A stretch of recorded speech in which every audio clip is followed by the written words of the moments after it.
internally experienced anxiety is exactly the same anywhere in the world. So things differ in terms of manifestation. So in many of our parts of the world where there are, to a large extent, scarce resources, people do not have access to the services that they need, and this is worsened by the effects of climate change, then the impacts and the way people deal with it will be very different from what is happening in countries where people have a little bit more resources and they have access to services that would help them to deal with that anxiety. So that would be different. So in sum, what I say is that the experienced anxiety related to what is happening in the climate, in our environment, is the same.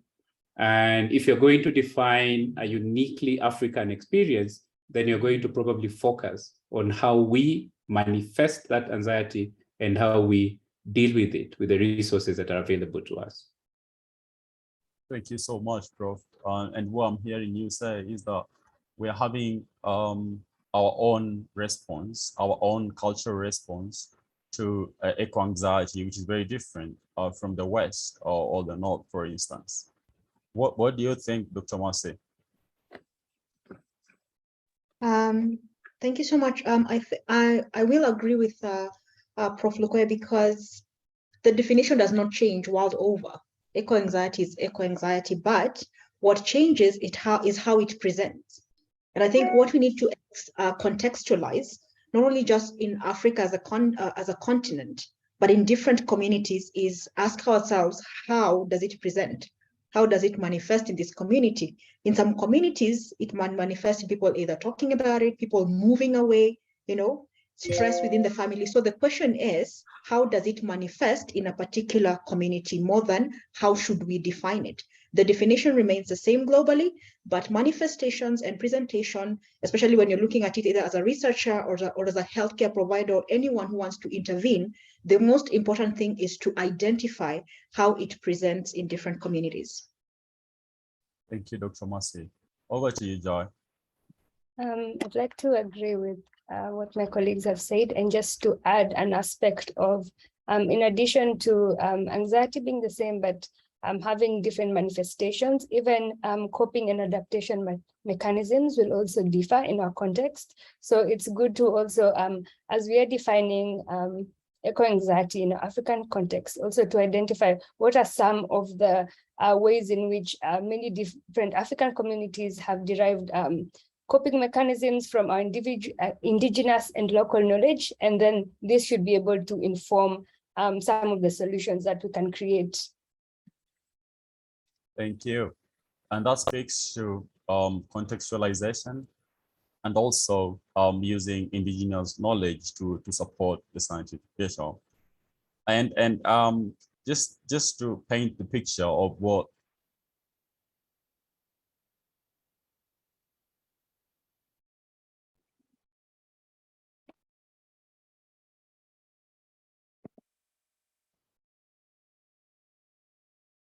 Okay, so I believe Damien has, Jennifer, please go ahead. Yes, it looks like we lost Damien briefly. So we want to move now to painting the picture in terms of how do we understand this nexus of climate change and mental health in Kenya. So a very kind of brief set of questions will be asked to everyone. We'll start with you, Dr. Bessie. Could you kind of help us paint a picture, possibly using case studies, to understand what climate change situation is happening in Kenya? If we're going to explain to someone, how are Kenyans experiencing climate change? Thank you. Thank you so much, Jennifer. Just to set a bit of context and background, one thing you have to understand is that Kenya's economy is largely banked on and dependent on rain-fed agriculture, and also tourism in areas where people don't depend on agriculture, which is dependent on the environment and what happens in the environment. And both these things, if we look at them, are quite susceptible to climate variability and climate change. And what has been happening over the past few years, especially in terms of global warming, is that you find temperatures have been increasing, And some studies even show that places which used to be colder, even a change of about 2 degrees Celsius has resulted in one delayed rains for a prolonged period of time, bringing about drought and food insecurity. And in areas where they are not in the semi-arid and arid lands, what has happened is you find that now there's flooding, because that increase in temperature, as you understand, it expands water bodies. So what happens when there's an expansion in water bodies, you just know the cycle, and then now you have heavy rainfall that doesn't support agriculture, causing flooding, destroying the agricultural land, anything people have planted. So you find that these agricultural communities, one, are displaced, their crops are destroyed. So you find this food insecurity and also migration at the same time. And then poverty sets in. Why? The main thing that you have been depending on to feed your family, to pay your school fees, to do everything is now gone. Land that you have been living on that has been security for the last 30 years from your family is now gone. So looking into a number of studies, starting from a research perspective, actually, if you look at our database, there's up in the last 5 years, there's been increased research in terms of how climate change not only affects Kenya, but how then that climate change affects mental health.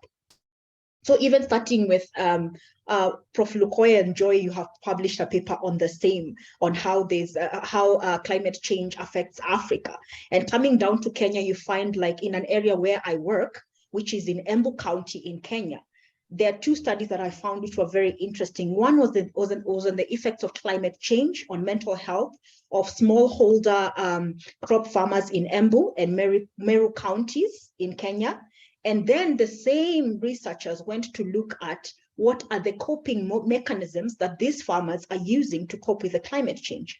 So in areas like Embu County, you find that half the county is agriculturally rich land, but half the county, where majority of the population sparsely distributed lives, is quite dry. It's semi-arid and arid land.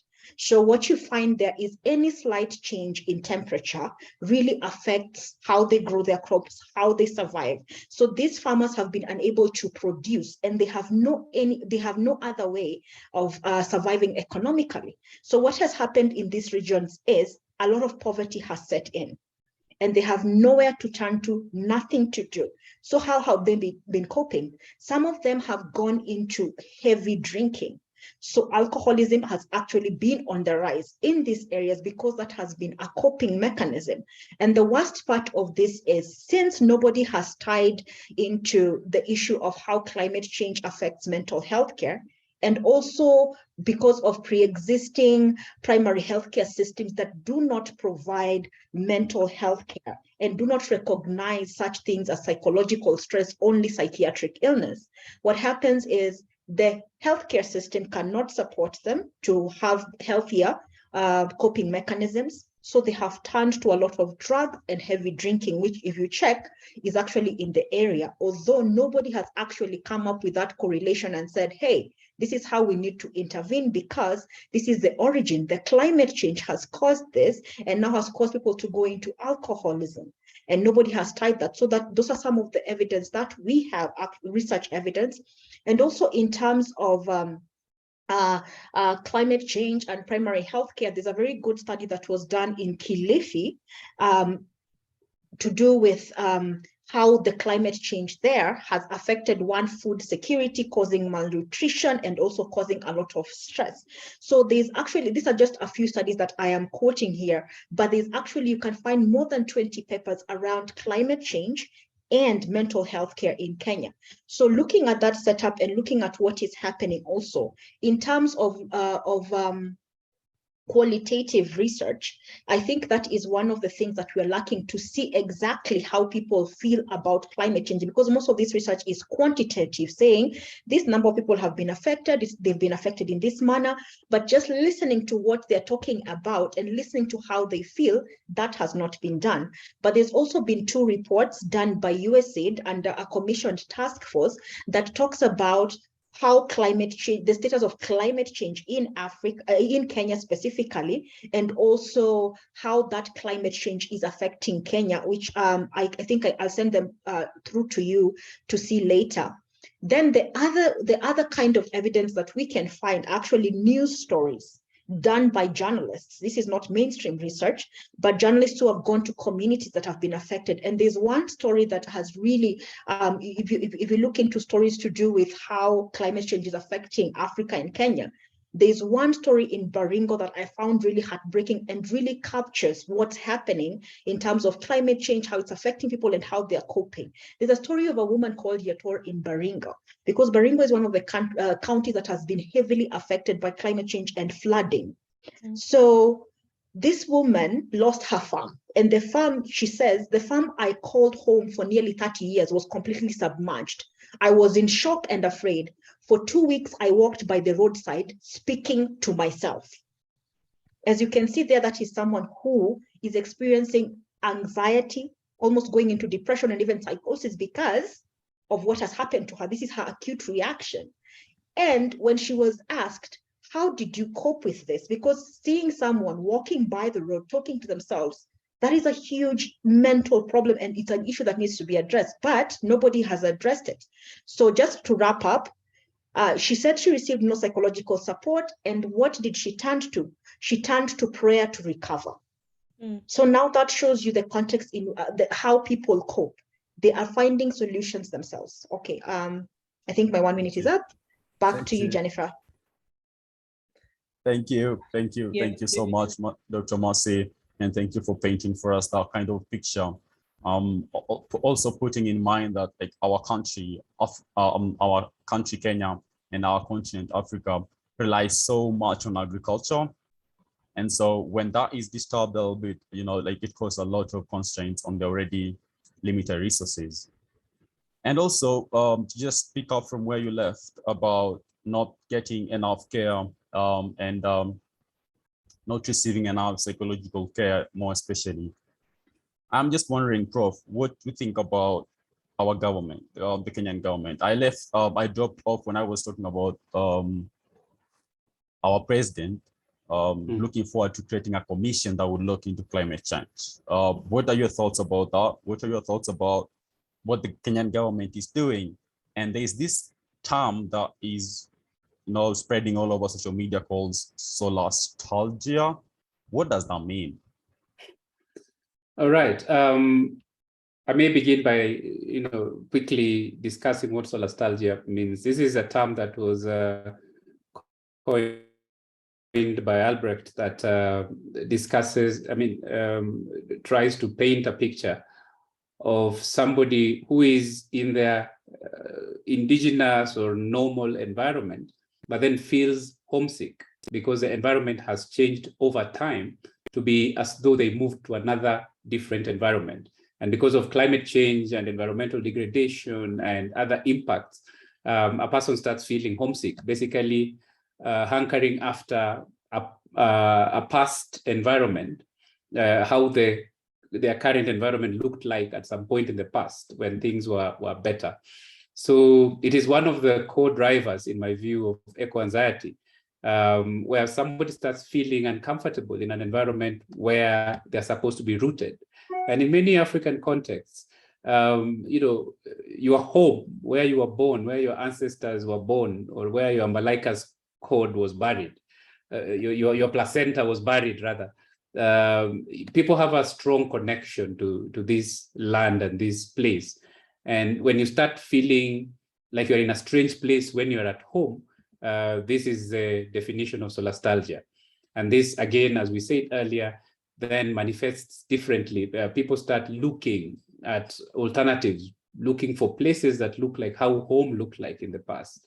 And if that is not possible, then they endure extreme anxiety and worry and senses of hopelessness and feeling like the future does not hold anything good for them or for their families or for those that they interact with. So that in brief is what solastalgia refers to. And it is something especially among young people, because in the past, people would think that young people do not think deeply about the environment, do not think deeply about the future, but it is manifesting a lot more acutely in younger people who have to contend with the present effects of climate change, but also projected future trends that really paint a bleak picture, no matter where you are. Even if you were to move to a place that looked good 10 years ago, 20 years ago, things are getting degraded and not looking as good as they were in the past. So that, in brief, is what solastalgia, as coined by Albrecht, refers to. And we've described that in the paper that has been shared. Secondly, about the Kenya government action on climate change. Historically, we have had mixed signals from government regarding climate change.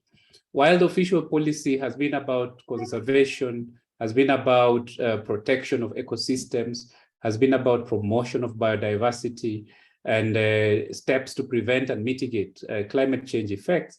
But in reality, the political actions have been those that result in the exact opposite of this stated government policy. For instance, in the past, we've had senior political operatives urging people to invade forests and establish homes. And some of the senior government operatives have invaded forests and converted forest land into concrete jungles. And this happens sporadically, and there are people who, despite official government policy, go ahead and do this. Now, recently, the president established high-level offices within his office to deal with climate change and the environment. He has a high-level advisor on this, and I think he has formed a team to advise him on steps to take to protect biodiversity and to prevent or mitigate the effects of climate change. The other thing that we will note is that this might be because Kenya at the UN has been leading the voice of African countries on how the world should deal with climate change, especially on the African continent, where we all agree that we are bearing the greatest brunt of this crisis, and we have historically contributed the least. So the Kenyan delegation is leading and providing the African voice as far as climate change is concerned. So we are, and the government, as part of its policy, the new government, as part of its policy, has indicated that they would be promoting measures to try and restore, the ecosystem, especially where human encroachment has resulted in serious effects that we are now seeing across the country. They have talked about encouraging tree planting, huge pieces of land to be covered with trees, encouraged innovative ways of farming that support the ecosystem rather than those that degrade it. So there's a lot of promising policy perspectives aimed at protecting the environment. What remains to be seen is whether this will be followed with action. The nominees to the cabinet for cabinet secretaries have just been approved today, and there is a docket that deals with environment and climate change and all that. So we are waiting to see then what practical steps are going to be taken to place Kenya at the head of the column of countries that are taking practical action to protect the environment, the ecosystem, and biodiversity. Thank you. Thank you. Thank you so much, Prof. And I do agree with you that it's a whole different scenario right now, because mostly like everyone, for instance, or most people at the moment are missing what maybe those of us who were born late 90s had, or so at least the water levels, the heat, the levels of heat, especially in the coast. Like it's raining every other time. Nairobi as well has been like extremely cold over the past couple months, and this is just like an example about this devastating impact of climate change is all over, felt all over the country. And Joy, what do you think as individuals, what can we do? And as a community of young people and people who are interested in the nexus between climate change and mental health can take action to minimize eco-anxiety? Thank you, Damien. So as it has been clearly demonstrated, the same social conditions that make individuals and communities more vulnerable to climate change are the same ones that put people at higher risk of mental illness and psychosocial adversities. And there are climate solutions that we can integrate into our daily lives that would also enable us and help us curb the stress, anxiety, and other mental illnesses that are incurred from the decline of economies, infrastructure, and social identity, all that come along with the damage to the climate. And one example could be climate smart agriculture, whereby we could, like we've said, at the moment there is drought. So cultivating drought resistant tolerant cereals or vegetables that would help enhance food security. And this will also lead to sustainable land management and also minimizing water use. So it's all a ripple effect that even the smallest action that you can do that can start from an individual that could trickle down into the economy. So there are some tips for individuals that could help build personal attributes and social support to enable people to prepare for and recover from climate change related trauma. And this includes cultivating active coping and self-regulation skills. So with eco-anxiety comes a lot of stress, and then as I said, there's a trickling effect of one not being able to engage in their usual activities. So if we could have identify coping mechanisms and self-regulation skills, and then maintain practices that will help provide a sense of meaning.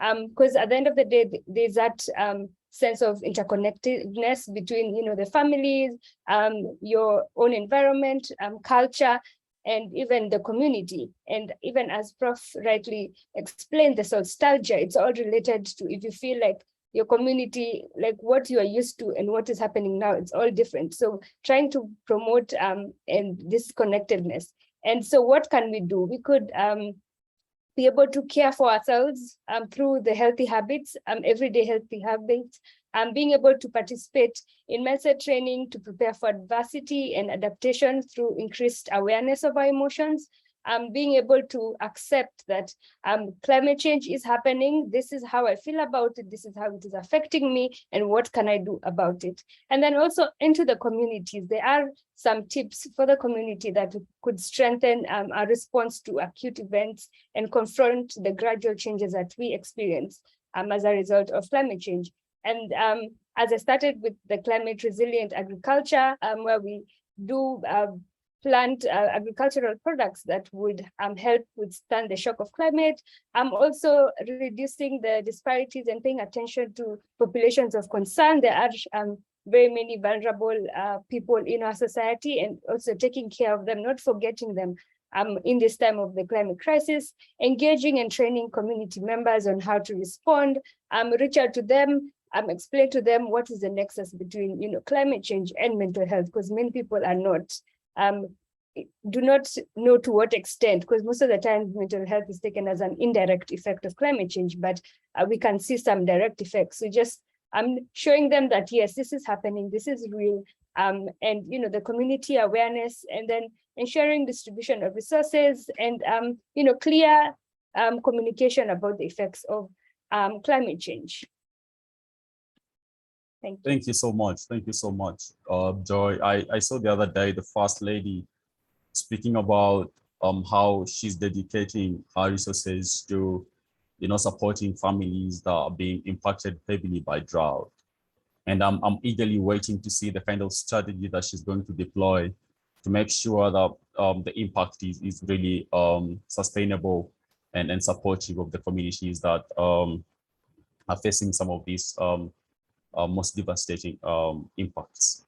Now, to give you both a breather, Joy and Prof, I would go to you, Marcy, on what do you think is the role of indigenous knowledge in supporting and or complementing scientific research in mental health and climate change?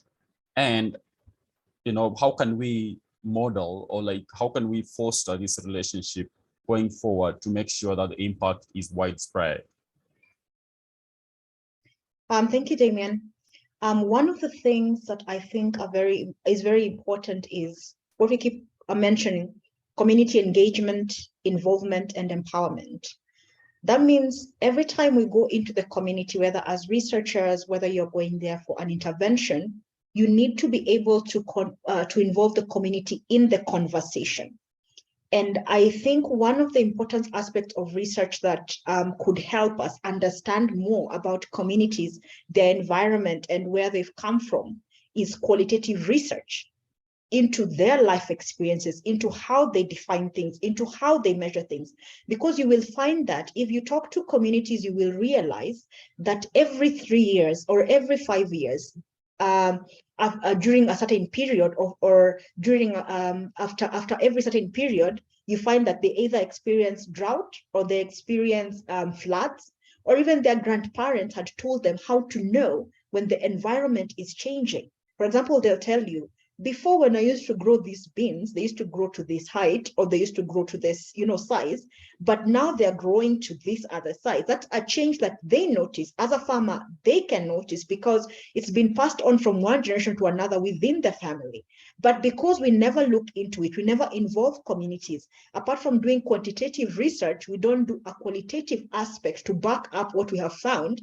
Then we always lose that richness that has been passed down from one generation to another, that comes with experience. If you've lived on a land for 30 years, you are the most experienced person to understand the phenomena that is going on in that land. So I think as researchers, we need to look into the qualitative aspect a little bit more, involving communities, finding out what their experiences are, and then relating them to the data that we collect scientifically, quantitatively, and also from other research and data that we have found, especially when it comes to research that has a lot of meta-analysis, then enriching that with what the community has experienced, I think that would better help, one, to understand communities and their environment, their weaknesses, and areas in which they need to be empowered, and two, to also anticipate what is coming so that we can be able to empower communities, ensure that we lift them up and strengthen their mental health resilience. Because one thing is clear: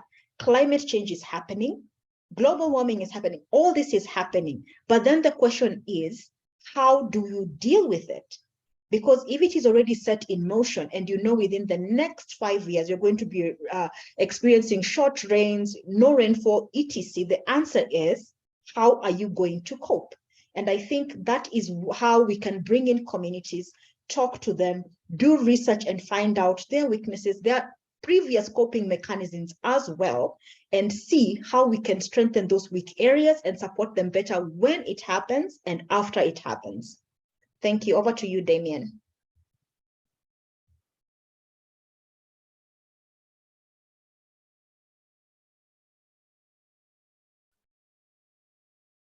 Maybe Jennifer? No, Damien was falling off. Yes, absolutely.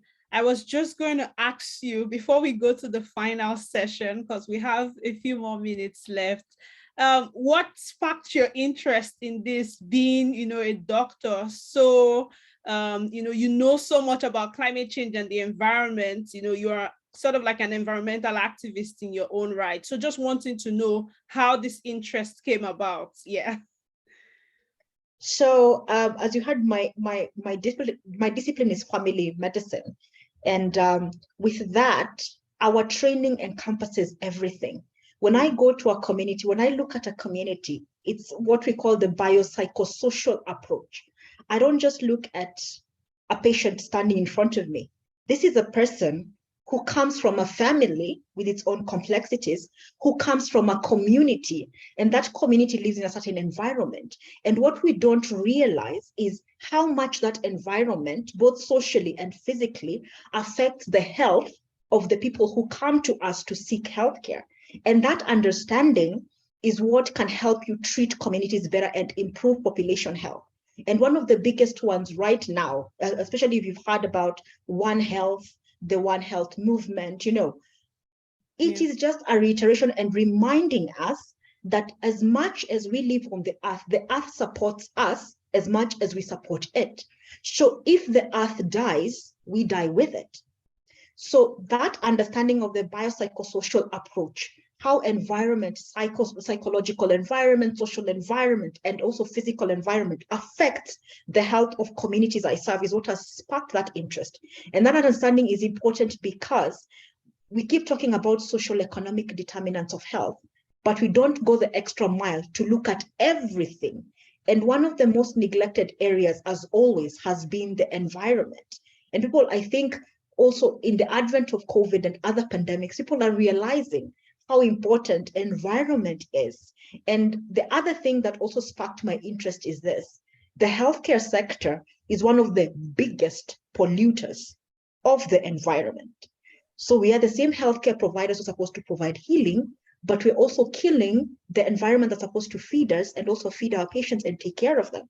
So that made me start looking introspectively and also at my practice and what we are doing with communities, and asking myself, how does the environment, climate change affect my patients, affect the community I serve?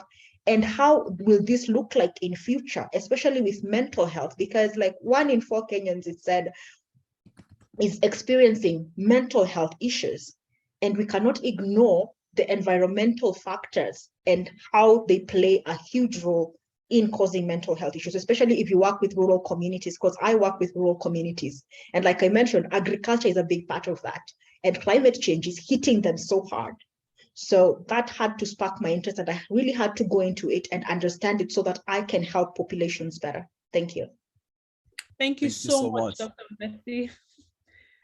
All right, over to you, Damien. And just to say, I see people asking questions. We would have a final session, to go through the questions. So if you do have a question, please feel free to put it on the chat, and then, the next session will address that. Thank you.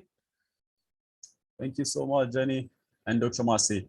It's an honor to hear from you and to have that kind of direct interaction or like lessons that you have learned from the field, especially on how best we can move forward with tapping into the indigenous knowledge that we might be overlooking.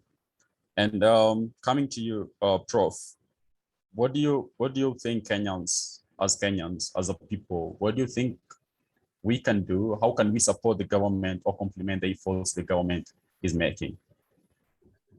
Thank you. Thank you very much. So there are a couple of things that we can do. The first thing, which is just as important as anything that we will do, is to hold our government accountable on the promises it has made regarding the environment, regarding climate change action, and regarding also holding international, intergovernmental organizations accountable.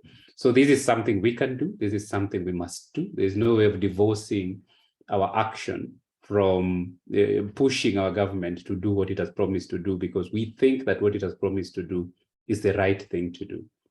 Related to this then, we will have, I'm expecting there will be a Kenya government delegation to COP27, which is going to happen next month. And we think that that delegation must carry a message that includes two things. One, that the global North made certain promises regarding climate financing, and they have to be held accountable to this. And we should be the voice that says, put your money where your mouth is and let us see real action. And this money, when it is placed on the table, should prioritize strengthening the health system, as my colleagues have talked about, so that the health system can deal with the challenges that we are expecting to arise from effects of climate change, the climate change that has already happened and whose impacts we are already feeling. Strengthening health systems to be able to support people in the rural areas, people in urban areas to deal with those challenges. So health system resilience needs to be at the forefront, because we are already dealing with this, and our health systems are grappling under a heavy burden, not least because of the recent pandemic, but also of existing historical neglect, especially in the area of mental health that we've been talking about. So we expect that as we work on climate financing, we must keep health and mental health at the forefront of all the actions that we take. The second thing I think we can do as Kenyans is to start where we are. There are things we can do to protect our ecosystem, to protect our environment, right in the spaces where we are. We can reduce, as we have officially done in this country, the use of plastics. We can start protecting water sources. We can start planting a tree, as we have been asked to do by the late Wangari Maathai, who won the Nobel Peace Prize, protecting forests within the city of Nairobi and across the country. We can start wherever we are, plant a tree, get rid of plastics. And we have many African traditional, methods of carrying stuff that we had. We have baskets that we used to weave, I don't know, and they're still beautiful today. There are many containers we used to make using clay, for instance, for storing water and carrying water.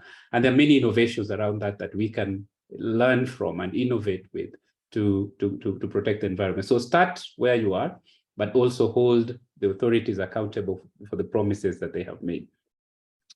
At the end of the day, I will leave you with a story that Wangari Maathai kept telling everyone about the hummingbird that was in a forest that was burning. And while all the other animals were running to get away from the fire, this hummingbird would go to the river and collect water with her beak and come back and drop whatever she could onto the fire, and kept doing this over and over again. And when somebody stopped her and asked her, what do you think you're doing? She said she's doing all she can in her own capacity, and not running away from the crisis, but doing what she can. And I think we can be the hummingbirds where we are, advocating for climate justice, but also taking real action in the spaces that we occupy. Thank you. What a powerful way to leave us thinking. And I also think at times it's a shame for a young person who is on this call today. You buy water, you remove the top paper that wraps the water bottle, and then you throw it away. Or you take anything from the streets, you've eaten that chips with you, and you throw that paper away. What you're doing is you're not helping us do better. You're helping us do worse. And so when Prof talks about starting where we are, that will be something that we can all practice, put that piece of paper in your pocket, got the right place, and deposit or like dump that paper at the right place. And coming to you, George, what do you think we can do as young people, as youth? How can we take advantage and meaningfully collaborate to advocate for mental health and climate change? Thank you, Damien. The truth is, as the youth, if we don't act now, who will act for us?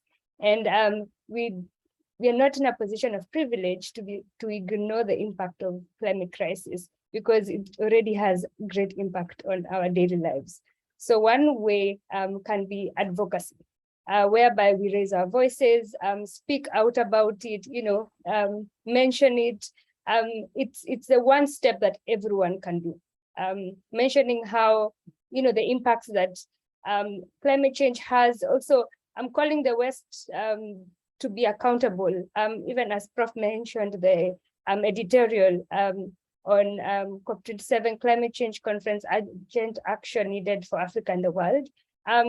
There was a commitment of 100 billion climate finance yearly to low and middle income countries. And if this is not achieved, then a lot of progress is hindered. Yet low and middle income countries are the ones who contribute the least, less than 3%, but we suffer the brunt of climate change. So just speaking about this, calling governments and even the West to accountability. And then also youth are disproportionately affected, but we still are continually excluded from decision-making tables. So we need to go beyond just activism and, beyond just going to give speeches in all these UN conferences, COP meetings, but actually being included in decision-making tables. We need to be in all this decision-making boards, instead of just people coming, call a conference, they hear what the youth have to say, and then it ends there. If we need that inclusion in all this decision-making. And if there's no seat for us, we can actually pull that seat to that table to be able to make that change. And then also being at the forefront of all these innovative solutions. I believe we are, like as youth, we are very innovative. So let us put our effort into with all these innovations that we come up with. Let us share them to the world, and being able to share it is a step in the right direction. And then also engaging in research. So at the end of the day, to convince people, they need facts. And how can we get the facts? We can only get the facts by doing the research. So being involved in research, even reaching out to mentors, there's need for mentorship in this sector. To be able to have, more research, being involved in research, and also more collaborations with people, with organizations, just so that we can, we're in a very unique position where we can be able to be the voice of change, but beyond being the voice, we need the action. So all these actionable steps are what we can do to be able to make a change with this climate crisis. Thank you. Thank you so much, Joy. And I see, time is really running against us. And I would want to encourage all of us right now, the counties where you are in are developing what they call a county integrated development plan. That's a 5-year plan, a CIDP. That's how they call it. And mostly they like to evade public participation processes. And so one way that you could advocate for,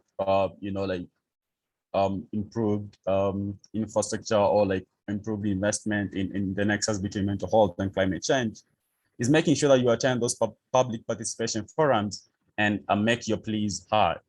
And there are a couple of questions from our amazing attendees today. And one question that has come from them, I will direct it to you, Prof. Someone has asked, is there hope for African countries and other vulnerable countries in the upcoming COP27 meeting to achieve promised target of climate change before 2025? Yeah, I think it's around climate financing and asking whether there is hope to achieve the targets that were set by themselves before 2025. I think I am the perennial optimist. I think that with sufficient action, with sufficient goodwill, it is possible to achieve a significant measure of what that climate financing commitment promised. But it will not happen quietly. It will happen by consistent and continuous push by those that engage in fora such as COP27 to make it very clear that it is in the interests of the global north to make sure that this mechanism comes into place and that it supports the most vulnerable countries in Africa and low middle income countries. The reason is very simple. Right now, because people are running away from these low and middle income countries for many reasons, including displacement, including livelihoods, including issues that are related to the impacts of climate change. They are going to flood the global north, whether they build walls, whether they put soldiers on their boundaries and so on. We are going to flood the global north if we don't take action in the global south to protect populations from the impacts of climate change. And so it is in their interests to start thinking about how to practically do reparations, to go back to the global south where the extractive policies during colonialism, during the history of the global south, how to repair that damage and make the ecosystems in those places such that people would want to stay there and improve them and thrive in those environments. So it is in the best interest of the global north to put together resources to practically go back and repair the damage that has been done, and the damage that led to the development and the resources that they enjoy today. There's no running away from it. And it is our responsibility to make this case. It is our responsibility to keep making this case forcefully until something gives and these resources are placed on the table and used appropriately for protecting populations from the impacts of climate change. Thank you so much. And picking up from you, Prof, is that what we're experiencing is hugely and highly contributed by the West, like you have clearly put it. And I'm not sure how best can we persuade them to actually do things differently. I mean, these countries have the resources, they have the capacities to make the change, they just don't want to do that. And this is just some of the things that I've been thinking about, and I'm not sure whether you have any ideas, Joy. Yeah. And that's some of the questions that have been raised by one of our attendees, Dave. Thank you for joining. So Damien, as Joy addresses this, I'll just point out that it might not be 100% accurate that the people living in the global north don't want to do anything about it. I think it's a lot more accurate to say that the official government policies in those countries and the way the political systems are organized in those countries has hindered progress in addressing the impacts of climate change in low and middle income countries. So the common citizens, many of them, a good proportion of them, might be invested in climate justice, but then the way the countries are socially and politically organized hinders progress in that direction. And we can keep hammering on this the same way the global north has hammered the global south for democracy, for social organization, for things that benefit the global north as well. It is time for us to also hammer those social and political organizations in the global north whose actions hinder climate justice. Thank you. Just to add Thank on you.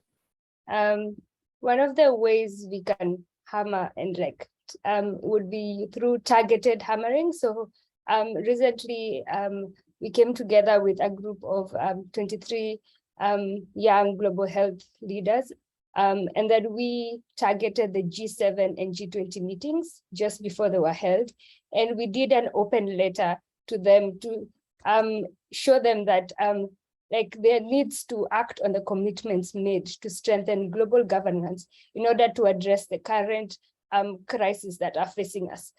So I will put the link in the chat to the editorial that we did, but that's just one of the ways. And through that, we also ensured that there were youth who were represented in the planning for the G7 meetings, the planning for the G20 meetings, just so that we can make sure that in those decision-making boards, that when they go and meet, that they need to be aware of what is happening, and they're in a position of power to be able to make these policy changes. And you see, when you target specific groups or meetings, it's able to bring to light, like many a times they think that there are so many other crises in their own countries, but bringing their attention to, yes, there are many different things that are happening in your individual countries, but let's all gather, and this is one thing that is affecting all of us as a whole. So let's come together and let's you are in a position of power to make change. This is what the people are saying. This is what is the situation on the ground, and this is what needs to be done. And such helps to bring that change. And even if you see, like, for example, we have the editorial that came out, it is really directed at the COP. There is the Lancet Commission countdown that is happening at the moment. The report was released today. It is also really targeted to the COP. And as we head towards COP27, you'll see more targeted actions. Yes, there are some steps that have been taken where we have various representatives for people with vulnerable people to be able to have opportunities to present in the COP, but these are just some of the steps, but we need also to go beyond that, because, for example, there was a lot of hype about COP26, but when push came to shove, they did not put the required targets. If anything, they took a step back. So we are supposed, like, in as much as we are hammering, we also need to tell them it's not just you hearing us, but it's also putting, like, you made commitments, you need to honor these commitments, and you need to do everything possible to be able to honor these commitments just because the world is at stake. Thank you. Thank you so much, Joy. Thank you so much. And Jeremy, I see your comment as well, and I agree with what you're saying. And a lot of our attendees today are being referred to the IPCC report. And so please, if you have a few minutes over the next weeks or so, please do take some time to read that. And now coming to you, Dr. Mercy, under 1 minute, please. The current media and the way they are telling the stories on climate change, are they making the eco anxiety worse, or are they doing the right thing, or how can they do the right thing? I think, yeah, there are two-sided elements to that. They are making eco-anxiety worse in that they are causing people to have a lot of fear, because a lot of messaging is directed at, this is what is going to happen, this is what is going to happen, the world is dying, the world is this. That's what a lot of people are tweeting about. But what they're failing to tell people is that whatever is happening is reversible. Because if you look at data and evidence, it shows that, for example, if you reduce carbon emissions by this much, in the next 2-3 years, you'll be having clean air.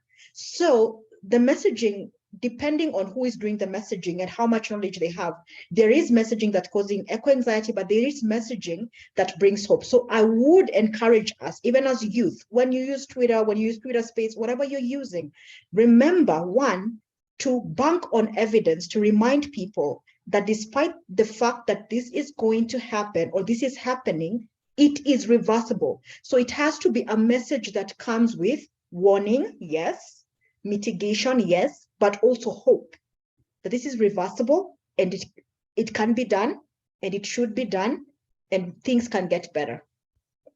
Thank you, Damon. Back to you. Thank you so much. And ending this conversation on a very high note on hope, being hopeful and knowing that even if things have been bad, even if things are bad right now, that does not necessarily mean things will be bad in future. And so we should do our part, advocate for that change, and be part of the decisions and making sure that we are in those rooms and advocating for change. Thank you so much from me. And now I'm handing it over to you, Jenny. Okay, thank you so much, Damian, and to all our speakers, Professor Atwoli, Dr. Mercy, and Joy. This has been such a great space for us, to talk about the issues, but also living here with a sense of hope. For us at TEAP, this is the kind of conversations we want to have from a Pan-African point of view, where we engage with the reality and the evidence, and we think about action, and we all live here feeling inspired and hopeful. Thank you all so much for your contributions. Our series is about to end. Next month, we would have the final webinar at the TEAP series, looking at climate empathy, working with youth climate activists in Egypt. So if you registered for this webinar, we would also share details to that. And also every link today would be shared to you in an email, so you can find time to engage with them after now. Thank you all so much for joining us, and I wish you a great day. Thank you. Thank you. Goodbye. Thank you very much. Bye-bye. Thanks. Thank you, everyone. Bye-bye. Thank you. Bye.